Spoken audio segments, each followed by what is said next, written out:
You know that specific, heavy silence that hits around 12:47 a.m.? Your body is physically begging for sleep. Your eyes feel gritty, like there is sand in them.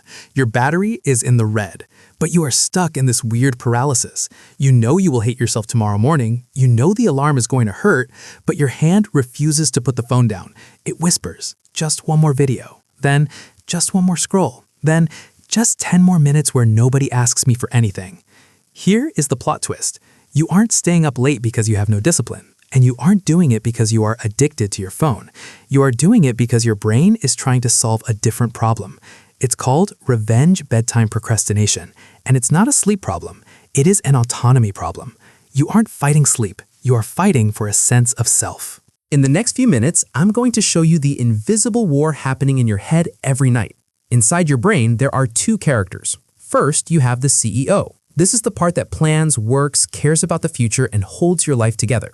Then you have the rebel. This is the part that craves freedom, play, and relief. Here's how the trap works. From 8 a.m. to 8 p.m., the CEO is in charge. The CEO spends the whole day serving everyone else. The boss, the family, the chores, the emails. The rebel gets ignored. It gets shoved into a locker. By 11 p.m., the CEO is exhausted. It collapses. That is the moment the rebel kicks the door open, and the rebel is starving. The rebel looks at the clock and says, "I didn't get enough of me today. I was a robot for 14 hours. I refuse to end the day without feeling like a human." So it makes a desperate deal. I will steal hours from tomorrow just to feel free tonight. That is the revenge. You are getting revenge on a day that didn't belong to you. So when you sit there scrolling at 1 a.m., it feels like an addiction, but it's actually a rebellion. You stay up late because it feels like the only time the world stops asking you for things. But here is why this game is rigged.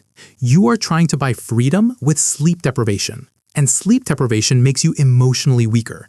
So the next day, the CEO wakes up tired. The CEO has less willpower, which means the day feels harder. You feel less in control, which means by the next night, the rebel is even more desperate for relief. It is a loop. You steal from tomorrow to fix today, which breaks tomorrow, so you have to steal again.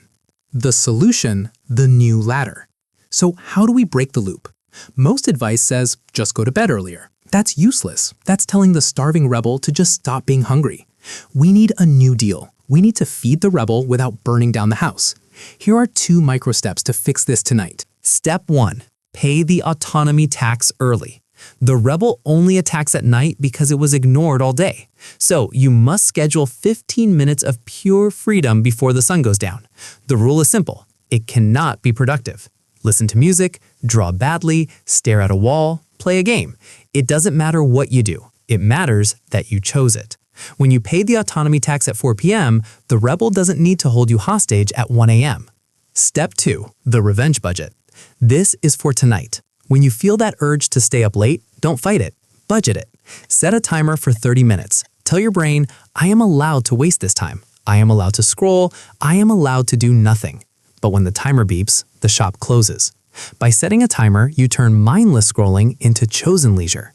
You satisfy the rebel's need for control without destroying your sleep. Here is the truth. If your days are so packed that the only time you feel free is when you should be unconscious, your brain isn't broken. It is adapting. But it is adapting in a way that hurts you. So tonight, don't try to win a war against yourself. Just make a better deal. Feed the rebel early, set the budget, and take back your night. If you are ready to sign that new deal, leave a comment below. Don't write, "I'll try." Write, "I am closing the shop." It's a signal to your brain that the day is done and the freedom is yours. See you in the comments.